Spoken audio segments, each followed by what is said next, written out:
సర్వశక్తి సంపూర్ణుడా నీకు వందనాలు. రాత్రంతయు కాచి కాపాడినందుకు వందనాలు ప్రభా. ఈ రోజంతయు మీరు మాకు మీ సన్నిధి మీ ప్రసన్నత నుంచి నడిపింప చేయమని మహిమ ఘనత ప్రభావాలు నీ నామానికి ఆరోపింప చేస్తున్న నజరేయుడు ప్రియ రక్షకుడైన యేసుక్రీస్తు వారి శ్రేష్టమైన నామంలో అతి వినయంతో బ్రతిమలాడి వేడుకొని పొందుకున్న మా పరమ తండ్రి, ఆమేన్.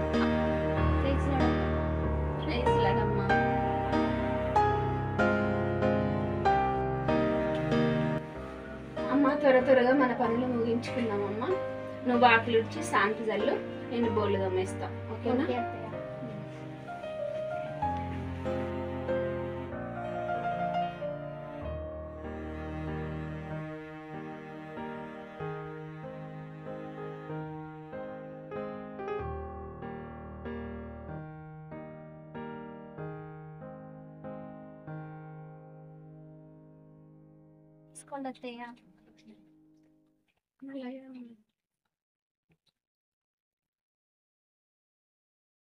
కాఫీ చాలా రుచిగా ఉందమ్మా.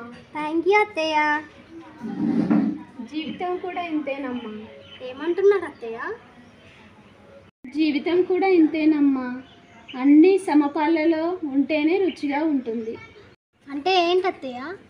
అంటే అమ్మ, మన జీవితంలో సుఖదుఖములు శోధనలు అన్ని సమపాలలో ఉండటం వల్ల మన జీవితం చివరికి దేవుడికి మహిమకరంగా ఉంటుందని అర్థం అమ్మ.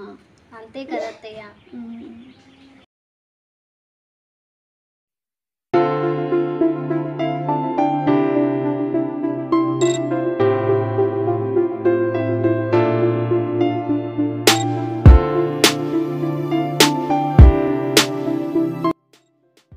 బాగున్నావా అమ్మా? బాగున్నా అక్క, నువ్వు బాగున్నావా? ఇదేనా అమ్మ రావడం? అక్క అందరు బాగున్నారా ఇంట్లో? అందరు బాగున్నారు అక్క. పిల్లలు మరిది గారు అందరు బాగున్నారు. ఎలా ఉన్నారు ఇంట్లో వాళ్ళందరు బాగున్నారా? బాగున్నారు. కూర్చోరా. పర్లేదు అక్క, నేను ఇలా కూర్చుంటా. కూర్చో అమ్మా, కూర్చో, పర్లేదు, కూర్చోరా. సరే చెల్లి. థ్యాంక్స్ అక్క. ఇంకేంటమ్మా విశేషాలు? చెప్పాలి అక్క, నువ్వే ఏంటి విశేషాలు, ఇంట్లో విశేషాలు? ఏముందమ్మా, అంత దేవుడి దయ వల్ల అంత సాఫీగా కొనసాగుతుంది. దేవుని టాపిక్ చేయక ఆపేసే నువ్వు. ఇంకా నేను అడిగాను దేవుని టాపిక్, ఎప్పుడు దేవుడు దేవుడు అంటావు. ఏంటమ్మా అలా అంటున్నావు? అదేం లేదులే కానీ నీ కోడలేంది, కనీసం నువ్వు కాఫీ తెచ్చేటప్పుడు కూడా ఎవరు తీసుకెళ్తామని కూడా అడగలేదా? ఇంకా మందలించడానికి కూడా రాలేదు. నన్ను వినిపిస్తలేవు దానికి మన మాటలు. ఏం చెప్పినా నీకు అర్థం కాదు, అసలు బుర్ర తక్కువ నీకు. అసలు చెప్పి కూడా వేస్ట్. ఒక టైం వస్తుంది నీకు, ఆగు. అదేం లేదమ్మా, తను ఏదో పని మీద ఉన్నట్టుందిరా. సరే, నీకు టైం వచ్చినప్పుడు అర్థమైతే నేను చెప్పినా కదా.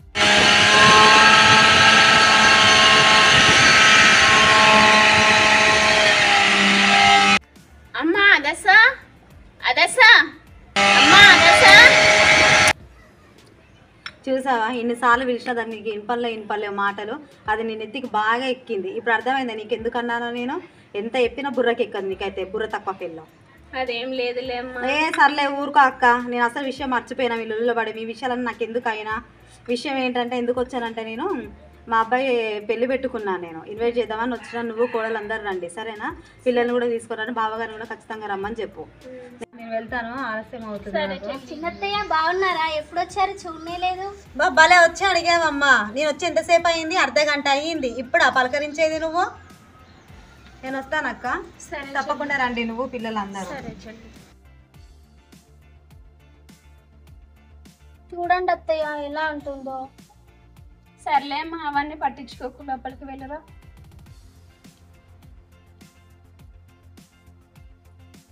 చాపేగా నేను ట్రై చేసుకుంటాను. ఎండ వస్తుంది అత్తయ్య, మళ్ళీ బట్టలు పిండాలి. మీరే వేసుకోండి అత్తయ్య.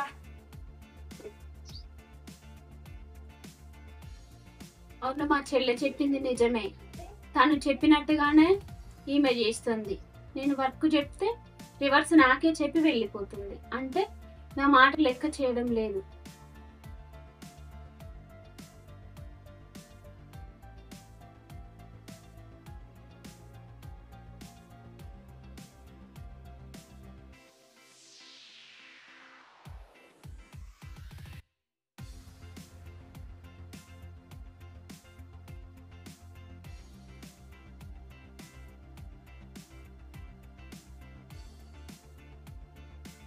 ఇప్పుడే నానే రావడం. బాగున్నా, నేను బాగున్నావానే? ఇప్పుడే వచ్చింది. కూర్చో. ఏమైంది అంత డల్గా ఉన్నావు నేను వచ్చిందని కూడా అంత ఎగ్జైట్మెంట్ లేదు. ఏం లేదు లేవే, నువ్వేంటే ఇలా వచ్చావు చెప్పు. నా పెళ్లి ఫిక్స్ అయింది, తప్పకుండా నువ్వు రావాలని. ఏం పెళ్ళిలో ఏమో అమ్మా. ఏమైంది ఇంట్లో ఏమన్నా ప్రాబ్లమ్సా? మీ ఆయన ఏమన్నా అన్నాడా? మీ అత్తమ్మ ఏమన్నా అంటుందా? చెప్పనే నా బాధలు. ఎంత పని చేసినా మా అత్త అసలు నన్ను గుర్తించడమే లేదు. అదే కాకుండా ఇంకా ఫోన్లు చేసి వాళ్ళ అక్కలకు చెల్లెళ్ళకు నేనేం పని చేయట్లేదు, నేను మంచిదాన్ని కాదని నా మీద చాడీలు చెప్తుంది. ఏం చెప్పను నా తిప్పలు.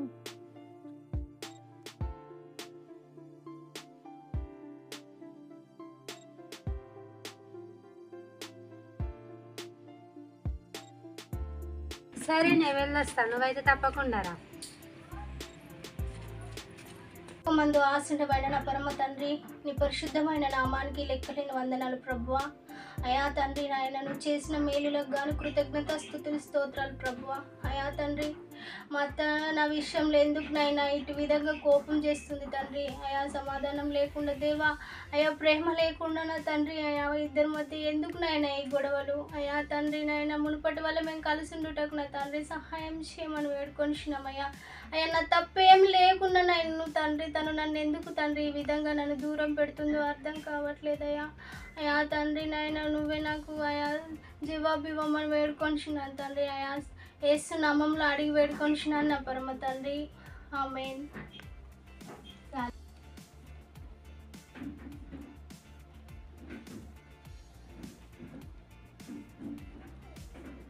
అక్కడ బలిపీఠము ఎదుటనే నీ అర్పణము విడిచిపెట్టి మొదట వెళ్ళి నీ సహోదరునితో సమాధానపడము. ఏంటి సమాధానపడమంటాను? తప్పు మా అత్త కదా చేసింది, నేనెందుకు సమాధాన పడాలి? ఈ రెఫరెన్స్ నాకొద్దు, నేను మళ్ళీ చదువుతా.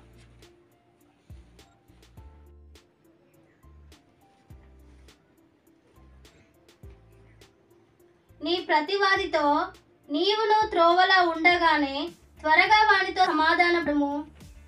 ఏంటి రెండోసారి కూడా సమాధాన పడమంటాను?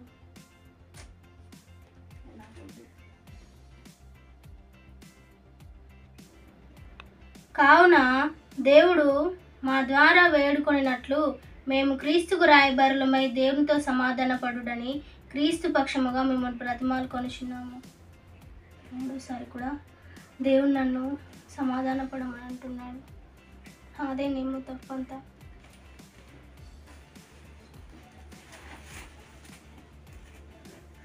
తండ్రి, నా తప్పిదములను పెట్టుకొని దేవా, మా అత్తని విషయంలో దేవా నేను నా తండ్రిని అందు తండ్రి మొరపెట్టాను దేవా, నన్ను క్షమించండి అయ్యా, నన్ను క్షమించండి తండ్రి. అయ్యా తండ్రి నాయన, వాక్యం ద్వారా నన్ను సరిచేసినందుకు నీ కృతజ్ఞత స్తుతులు నా తండ్రి. నన్ను క్షమించండి దేవా, ఇప్పుడే నా అత్తతో సమాధాన పడతాను దేవా.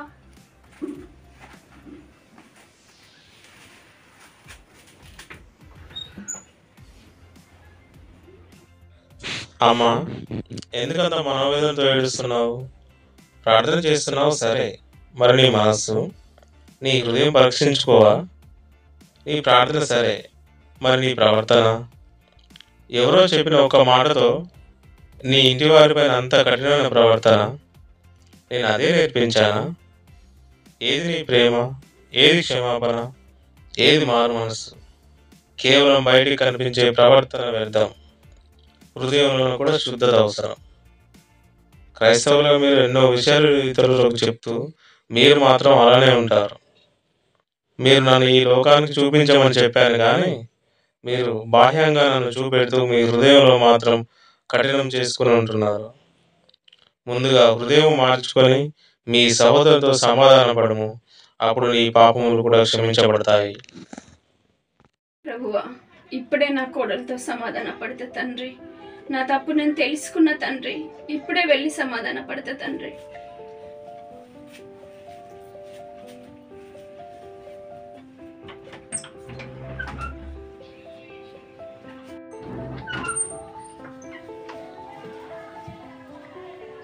అత్తయ్య నన్ను క్షమించండి అత్తయ్య, నన్ను క్షమించండి అత్తయ్య, నన్ను క్షమించండి, నన్ను క్షమించండి అత్తయ్య. మిమ్మల్ని తప్పుగా అర్థం చేసుకున్నాను అత్తయ్య, నన్ను క్షమించండి అత్తయ్య. నన్ను క్షమించాలమ్మా. పెద్దదాన్ని అయి ఉండి కూడా ఎవరో చెప్పిన మాటలు పట్టుకొని నా అర్థం చేసుకొని నేను నానా మాటలని బాధ పెట్టినమ్మా. అమ్మ నన్ను క్షమించమ్మా. కన్నా పెద్దవారు క్షమాపణలు ఎందుకు అత్తయ్య? మనం మున్పటి వల్ల సమాధానంగా ప్రేమగా ఉందాం అత్తయ్య. అలాగే అమ్మా, ఆత్మీయంగా ఉందాంరా. ఓకే అత్తయ్య. రామ్మా. బైబిల్ గ్రంథంలో పశ్చాత్తాపపడిన ప్రతి వారిని దేవుడు క్షమించాడు. దావీదు, పేతురు, హిజ్కియా, అపోస్తులుడైన పౌలు వీరు పశ్చాత్తాపపడి దేవుని యొక్క మహాకృపను పొందుకున్నారు. అదేవిధంగా పశ్చాత్తాపపడకుండా దేవుని యొక్క కృపను పోగొట్టుకున్న వాళ్ళు కూడా ఉన్నారు. సౌలు, కయ్యను గారు. అదేవిధంగా బంధాలు, బంధుత్వాలు అనేవి ఈ లోకయాత్రలో మనకు అవసరం కాబట్టి దేవుడు పెట్టాడు. వాటిని మనము కాపాడుకోవాలి. అంతేకాకుండా మనందరం కూడా మన యొక్క పాపం నుండి ఎంతగా పశ్చాత్తాపము పొందుతామో అంతగా దేవుని యొక్క కృపను మనము చూస్తాము. మన పాపముల నుండి మారు మనసు పొంది పశ్చాత్తాపడితే ఎంతటి ఘోర పాపినైనా దేవుడు క్షమిస్తాడు. కొరింథీయులకు రాసిన 2వ పత్రిక 7వ అధ్యాయం 10వ వచనంలో దైవ చిత్తానుసారమైన దుఃఖము రక్షణార్థమైన మారు మనసుని ఇస్తుంది. ఈ యొక్క రక్షణార్థమైన మారు మనసు మరలా దుఃఖాన్ని కలిగించదు. అట్టి మారు మనసు దేవుడు అందరికీ ఇవ్వాలి.